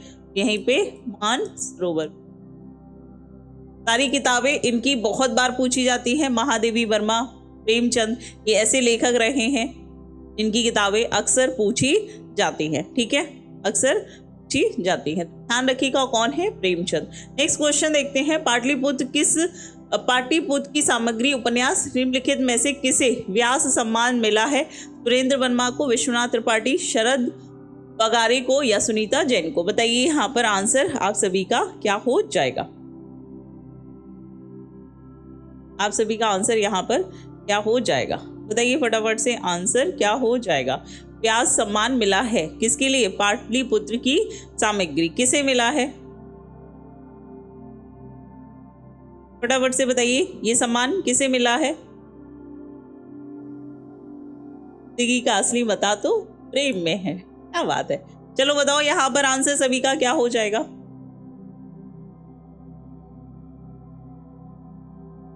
कौन है आपके? शरद पगारे, ठीक है, शरद पगारे। अगला है, भारतीय संविधान का निम्नलिखित में से कौन सा अनुच्छेद उच्च न्यायालय की रिट से संबंधित है? आर्टिकल 32, आर्टिकल 126, आर्टिकल 76 या फिर आर्टिकल 26?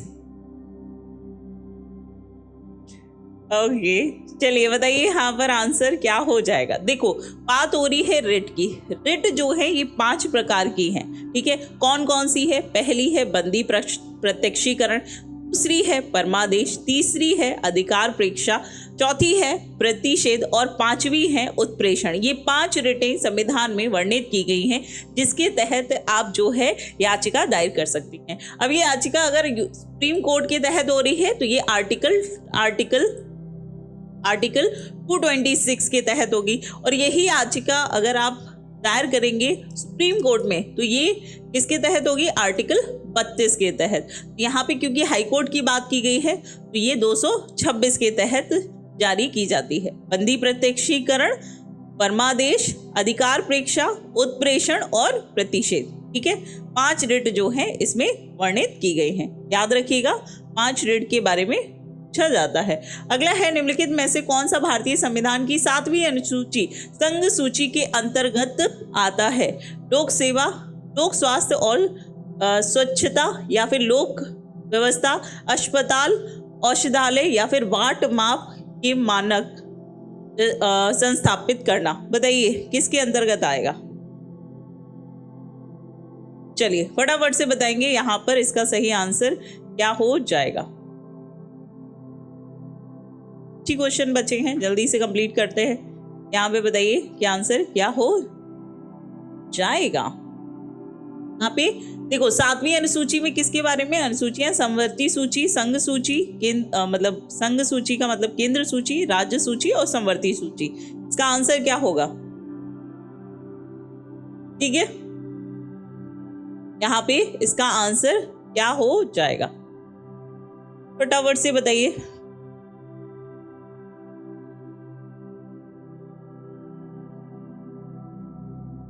ठीक है, तो यहाँ पर आप देखोगे कि यहाँ पर आंसर क्या है आपके? वाट माप के मानक संस्थापित करना। निम्नलिखित में से क्या भारतीय संविधान के भाग 9 के अंतर्गत आता है? बताओ भाग 9 में, संविधान के भाग 9 में किसका वर्णन किया है? संघ और राज्यों के बीच संबंध का, या अनुसूचित जाति और जनजाति क्षेत्र का, पंचायत का, या फिर वित्त संपत्ति, संविदाएं और वाद का? फटाफट से बताइए। चलिए ये आप लोग कैसे करोगे? देखिए एक जाग रहा है, एक सो रहा है, वाह, शिफ्टिंग चल रही है। चलिए बात करें किसके बारे में, तो यहाँ पर पंचायतों के बारे में किसमें बताया गया है? भाग 9 में। और वहीं पर भाग 9 के काम में किसकी बात की गई है? नगर पालिकाओं के बारे में बताया गया है। ठीक है, नगर पालिकाएं। अगला देखते हैं, भारत में दहेज निषेध अधिनियम जो है ये किस वर्ष पारित किया गया? 1973, 1982, 1961, 1954। मिठाई खा रहे हैं इसलिए ज्यादा मीठा मत खाओ, ठीक है, स्वास्थ्य के लिए हानिकारक होता है।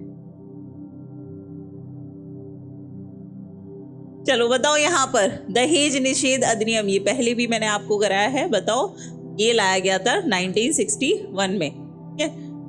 अगला है 2011 की जनगणना के अनुसार 2001 से लेकर 11 तक भारत की जनसंख्या का वार्षिक वृद्धि दर क्या है?